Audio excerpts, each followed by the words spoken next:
What's up, guys? Your boy Benny. You ever heard the saying, the enemy of my enemy is my friend? Well, let me introduce you to Charlamagne the God.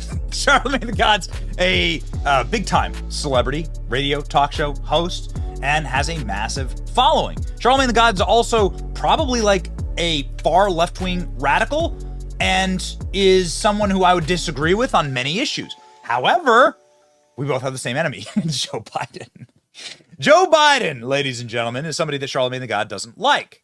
Charlamagne the God says nobody won a party with Joe Biden. He's never been a good candidate, ever. Radio show host has regularly roasted Joe Biden and said that he just hates him being the leader of the Democratic Party, calls him a racist, which he is, right? Now, of course, he gets attacked by MSNBC for doing that. Don't attack Daddy. Well, Dementia Daddy defended entirely on the pages of MSNBC. Charlamagne the God is helping push the MAGA messaging. Got it. Yeah. Here's something that this guy does with regularity. He speaks his mind, okay? And he goes on other shows, or he has guests on his show called The Breakfast Club that shock the system, right? He simply talks to people like Vivek Ramaswamy. And he asks questions of extremely important and powerful individuals like Vivek, who clearly has a big following himself, right? And a lot of people listen to what he has to say. So, of course, that'd be a natural booking for any news show. But Charlamagne seems to be the only guy wanting to have those conversations. We endeavor as hard as we can on our program to do the same. So in a recent appearance on The Breakfast Club, Vivek made an absolutely jaw-dropping speech about slavery in America.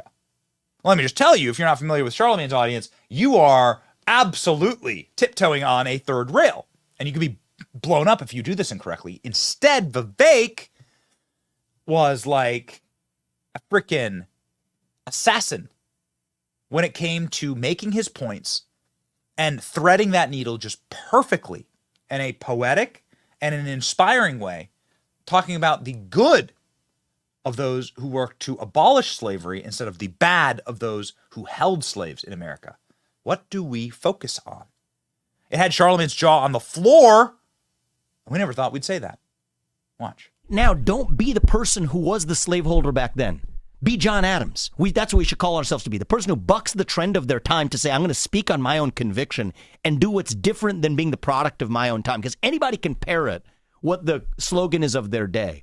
But the hard thing to do is to say the pack is running this way and I'm going this way instead anyway because it's grounded on my conviction. People like John That's Adams, what we need. People like John Adams are the reason you can point at it and say it was wrong, though, because John Adams knew it was wrong. Well, a lot of people are going to be doing things today that are different than the way that each of us is going to be living our lives and say the same thing in 250 years from now. Somebody else is going to be having the same conversation. Thought it was wrong, clearly. Abe Lincoln wasn't around then, man. That was still later on. That was still later on. And we'll just take the story down. We'll just pass this lineage down. We don't talk American history enough. Actually, it irritates me. A lot of conservatives talk about the importance of knowing history without actually just talking about history. Let's talk this through. So John Adams, you know who his son is? John Quincy Adams. He's the first non-founding father who became a president. Here's a funny fact about him. He was the first, so outside of the founding fathers, he was the first one who was elected president. He actually wasn't a great president. He was elected out after one term. People didn't love him. And so he tried to find everything else he could do. He went and tried to write some books, and he went and tried to start some nonprofits, and none of that spoke to him.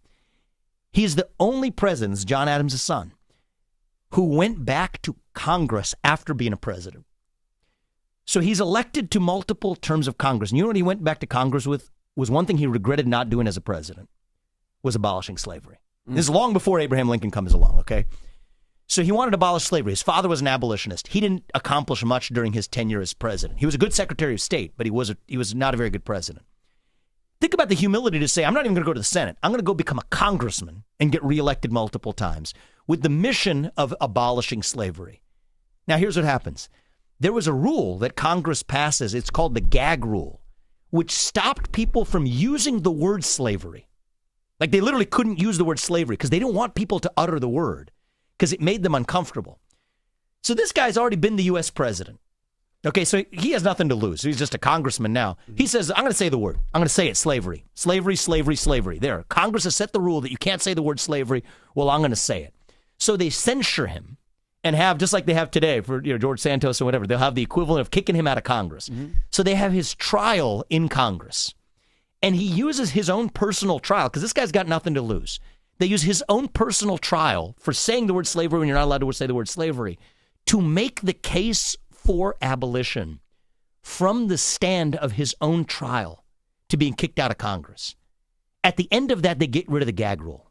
So you're allowed to say slavery, which opens up the debates that you're then allowed to have. So a year later, about a year or so later, he's given a speech on the Congress floor. I mean, it's amazing. This guy with this humility. He's given a speech on the Congress floor. He has a stroke in the middle of his speech. He dies right there. He doesn't die quite yet. They take him up to the upstairs room, keep him alive for another couple days. And eventually he dies up in that anteroom outside in the same Congress where he then devoted that later stage of his career. And they took volunteers for who's going to be the person who carries out his funeral rites and carries him out. And the guy who raises his hand and does it was a first-term congressman nobody had heard of, hadn't said a word, by the name of Abraham Lincoln. And so these are the stories of our history, man. We don't tell these stories anymore. And we celebrate. We put back our founding fathers, and we talk about how these people are slave owners, and we're going to dismiss the ideals they set into motion, without recognizing that, like us today, these are imperfect human beings that still strived and to be the best that they possibly could have, just as we do today.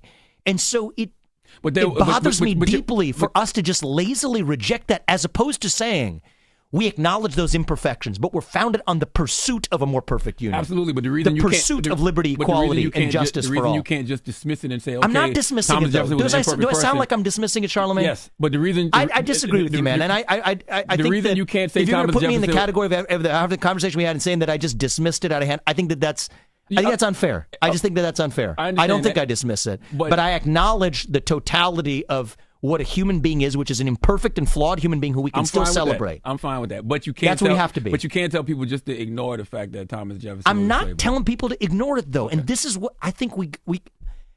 I'm in this to unite the country, and I think if we're going to take this seriously, every one of us has to acknowledge the full nuances of our history in every direction. To say that we're not going to listen to Thomas Jefferson or that our founding was illegitimate because they were deeply imperfect and flawed is every bit as bad as somebody who's going to say that I'm going to entirely dismiss the fact that they were slave owners.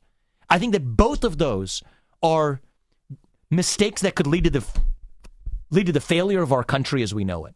I think our country will cease to exist if either side of our debate is, on one hand, willing to say, oh, slavery was some made-up myth, and actually, I don't know, it was in the interest of, people could say such things, it was the interest of black people to be slaves, whatever. Ridiculous. Okay.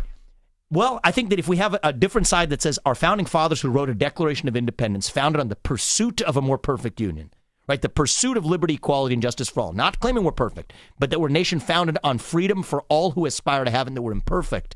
But we eventually got there 250 years into as darn close as we've ever been. To reject that and say that we can't celebrate that founding because they made a mistake of being slave owners, I think that is every bit as bad for the future of our country versus acknowledging that we are still pursuing that more perfect union. What I would say is what you talked about with Thomas Jefferson when he took the razor and he took out some of the philosophies that he agreed with. We should take some of those things that we agree with, but then everybody should come to the table because all was not at the table when those people wrote those documents. We got that. We have too much of a diverse country now. We understand that. Okay. But my point is not rejecting that or taking a hammer to it. It's more of a different response. It's like, we got it. Like, like at a certain point, we've got to say, we've got it. We don't, though. No, but we can, but we don't. We got it, and now it's time for 360-degree mercy, clemency, forgiveness across the board, and that we're moving forward as one nation under God. And I think that moment is now, actually. So hot Vivek able to go onto the Breakfast Club of all places and argue that America's past with slavery was a good thing through the lens, of course, of those who fought to end slavery from its inception, from like our very founding. Wow. Just wow. It really does depend on perspective. And what balls, the balls on this guy.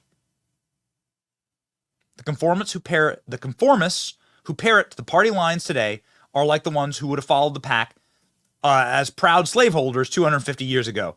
Dude, walking in and making that point to Charlamagne the God. Amazing. Vivek continued by talking about the GOP. Nikki Haley, the establishment is trying to resuscitate Dick Cheney 2.0. We don't need the GOP of the past. We need the GOP of the future. And then getting Charlamagne to agree with him on all main points. Really a remarkable, remarkable episode. Link in the description. You should watch it. You should watch it. These are the kind of conversations we need to be having. And I'll say this, like, I am very happy that there are people in the media ecosystem, even though they might, Charlamagne the God certainly considers himself a liberal, and I certainly consider myself a conservative. I'm really glad that there are people in the media ecosystem who are willing to have these conversations and are willing to like reach out to find that is actually how truth finding is had. And we are about truth. The truth shall set you free. The truth about slavery in this country, the truth about honest conversations, as uncomfortable as they may be with the other side, that will set you free. It's a beautiful thing. It's your boy Benny. Like, share, and subscribe. See ya.